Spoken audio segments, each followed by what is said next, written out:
இத்தாலியின் ஸ்டெல்வியோ தேசிய பூங்காவில் கடல் மட்டத்திலிருந்து 2000 மீட்டர் உயரத்தில் டைனோசர்களின் ஆயிரக்கணக்கான கால் தடங்கள் கண்டறியப்பட்டுள்ளன.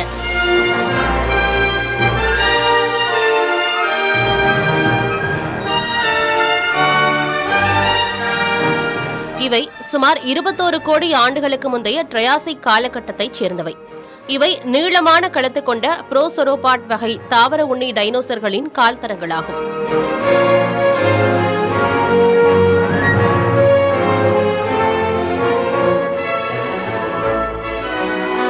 ஐந்து கிலோமீட்டர் தொலைவுக்கு பரவியுள்ள இந்த தடங்களில் நகங்கள், கால் விரல்களின் அடையாளங்கள் மிக தெளிவாக உள்ளன. ஒரு காலத்தில் உப்பங்கழியாக இருந்த இந்த பகுதி கண்டத்தட்டு நகர்வுகளால், அசைவுகளால் ஆல்ப்ஸ் மலைத்தொடராக மாறியுள்ளது என்பது குறிப்பிடத்தக்கது.